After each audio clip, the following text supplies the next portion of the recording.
Chapter 7, The Purple Potty. Mr. Melvin went out and bought all the things he needed to build his time machine. Now he just needed a place to build it. He wanted someplace quiet and private. Someplace empty and secluded. A room that nobody ever used. I got it! He cried. Our school library! The library at Jerome Horse Elementary School had once been a wonderful place of knowledge and learning. But a few years back, the librarian, Miss Singerbrains, get it? Missing her brains. Miss Singerbrains. Anyway, had begun banning most of the books. Now the library was filled only with rows of empty bookshelves and posters that warned of the potential subversive dangers of reading. It was the perfect place to hatch an evil plan. Mr. Melvin pushed his car into the dusty, cobwebby room and flicked on the lights. Welcome, sir, said Miss Singerbrains. Have you come to check out the book? No, said Mr. Melvin. I need to find a large box, like a phone booth or something. There's a purple portable potty down in the basement, said Miss Singerbrains. That'll do, Mr. Melvin said. Go get it for me. I can't carry that thing up 3 flights of stairs all by myself, cried Miss Singerbrains. All right, said Mr. Melvin. I'll help you. Mr. Melvin supervised, while Miss Singerbrains carried the heavy potty up to the top of the treacherous steps. Good job, said Mr. Melvin. Now go clean out that desk. You're fired. Fired! Cried Miss Singerbrains. What for? For the rest of your life, said Mr. Melvin. He clearly has no idea how to act like a principal. Anyway.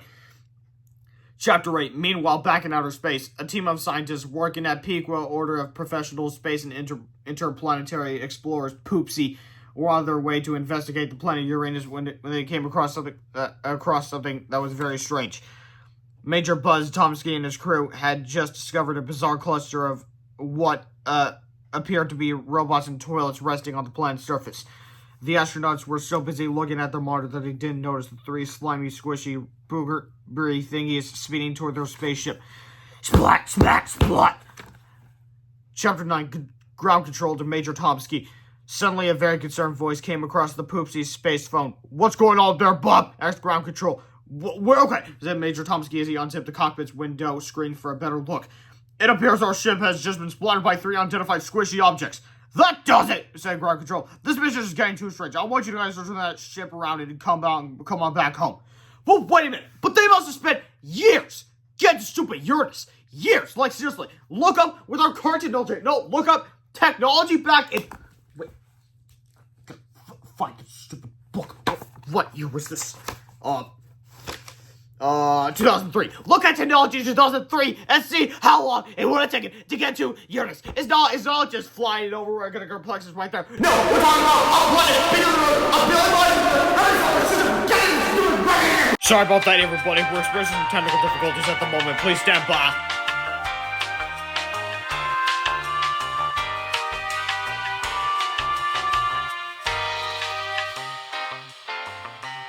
Calm down. Calm down.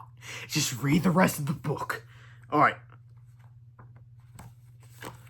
Where was I? Oh, yeah. Will do, said Major Tomsky. He pushed in the clutch, made a U-turn. In no time at all, the Poopsie shuttle was headed back to Earth, with 3 giggling stowaways hanging on for a long ride home. Chapter 10, Mean Mr. Melvin. The next day, Mr. Melvin was putting the finishing touches on the time machine when he heard cries of laughter out in the hallway. He opened the library door and saw a group of 3rd graders happily reading Georgia Hill's newest comic book. Mr. Melvin stopped down the hall, grabbed the comic book out of their hands, and gasped in horror. What the? He screamed as he glared at the comic book's cover. Chapter 11, Counterpants of the War of the Willy Wonder Nerd. But George B. Intelligence. Counterpants of the War of the Willy Wonder Nerd. A grubby tale of action and horror by George B. Intelligence. Once upon a time, there was a nuclear power plant and it had lots of waste. The waste was supposed to be taken to the top, but one barrel fell off. The barrel rolled down a hill and landed in the cornfield. Soon the corn soaked up the nuclear waste and began to grow. Then one time the corn got harvested. This corn ball sure is heavy. Yeah, it's big too. They took it to the underwear factory. The cotton got made into underwear. Hey, it's glowing. Soon, look, Melvin, there's a sale on glow-in-the-dark underwear. Soon Melvin had his very own pair. Now you're the coolest kid ever. But that night, the radioactive underwear made him grow and grow and grow. Crash!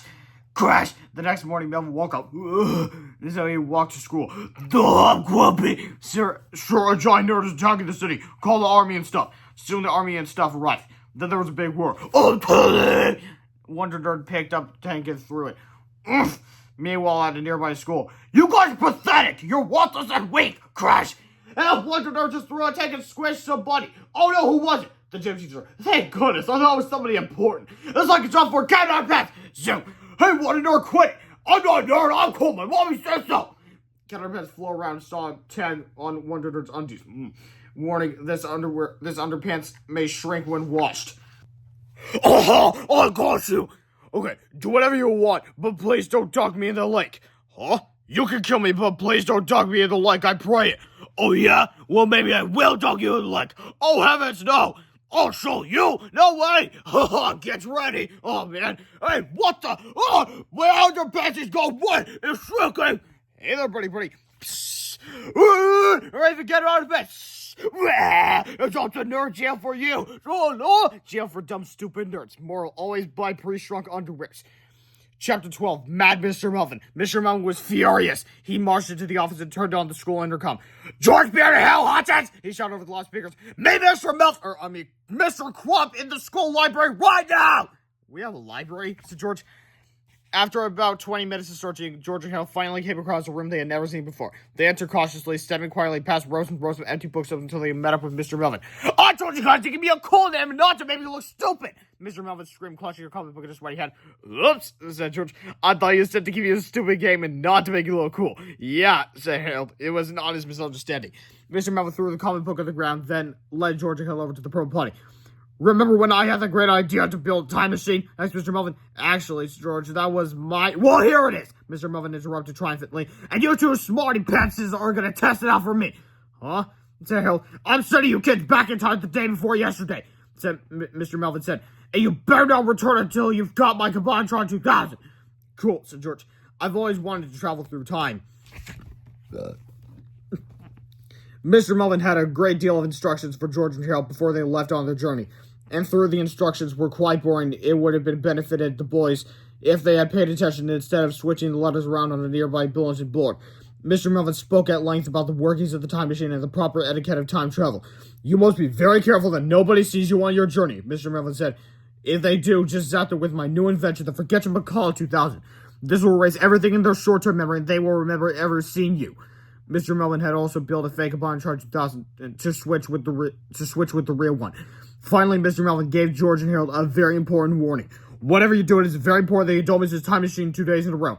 It needs to cool off every other day, or else it might open a post-dimensional reality where things destroy the entire planet. George and Harold started laughing at the new message on the bulletin board. Oi! Mr. Melvin shouted. Have you even heard one word I said? Yeah, said George. We gotta switch the thing with the thingy. And if somebody sees us, said Harold, we'll zap them with the whatchamajiggy. Don't worry, we got it, said George. George and Harold stepped into the purple potties and Mr. Melvin closed the door behind them. Harold set the controller for the day before yesterday. Then George pulled the chain. Suddenly, there was a brilliant flash of green light and the purple potty disappeared.